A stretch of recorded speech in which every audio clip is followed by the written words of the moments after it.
இடும்பாவனம் கார்த்தி வந்து எல்லா இன்டர்வியூஸ்லையும் சொல்லக்கூடிய ஒரே ஒரு வார்த்தை நாம் தமிழர் கட்சி, நாம் தமிழர் கட்சி, நாம் தமிழர் கட்சி செய்தது என்ன அப்படின்றத ஒரு டைட்டிலை வச்சு அவங்கள்ட்ட கேட்டு பாருங்க.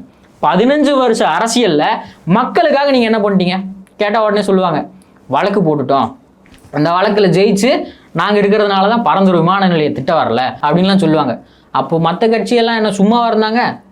இப்போ நாம் தமிழர் கட்சியில் இருக்கக்கூடிய வேட்பாளர்கள்லாம் MP MLA இந்த அளவுக்கு கூட வேண்டாங்க, கவுன்சிலர் வார்டு மெம்பர் அந்த அளவுக்குலாம் ஜெயிச்சிட்டாங்களா? ஆனால் தொடர்ந்து வாக்குகள் வந்து எங்களுக்கு தானே செலுத்துறாங்க, மக்கள் வந்து வாக்கு செலுத்திக்கிட்டு இருக்காங்க, 8% வந்திருக்கோம், எங்களுக்கு வந்து வரவேற்பு இருக்கு, நாங்கள் செஞ்சதுனால தானே வாக்கு செலுத்துறாங்க அப்படிங்கிற ஒரு கேள்வி கேட்குறாங்கல்ல. அண்ணா, தாவேகா கட்சி தொடங்குவதற்கு முன்பு இருந்த நாத்தாக்கா, தாவேகா கட்சி தொடங்கிய பிறகு இருக்கக்கூடிய நாத்தாக்கா நீங்கள் இருவேறு பிரிவுகளாக நீங்கள் பிரித்து பாருங்க, சரிங்களா?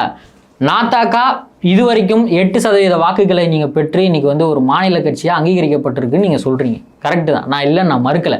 ஆனால் 2026க்கு அப்புறமா அந்த 8% வாக்கு கூட இனிமே எட்டாத கனிதான் நாம் தமிழருக்கு.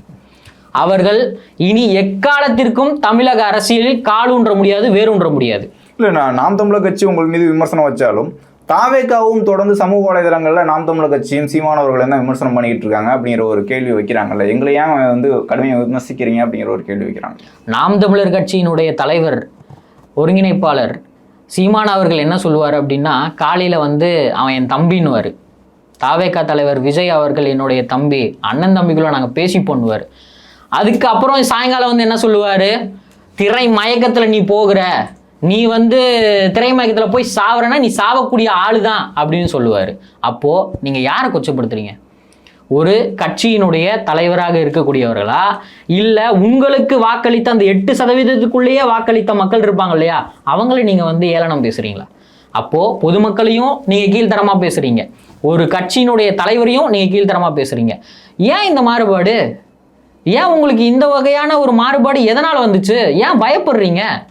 அப்போ இந்த மாதிரியான ஒரு கீழ்த்தனமான அரசியல் பண்றதுக்கு தான் நீங்கள் 15 ஆண்டு காலமாக தமிழ் தேசியம்னு கொண்டு வந்தீங்களா? இதுதான் தமிழ் தேசியம்.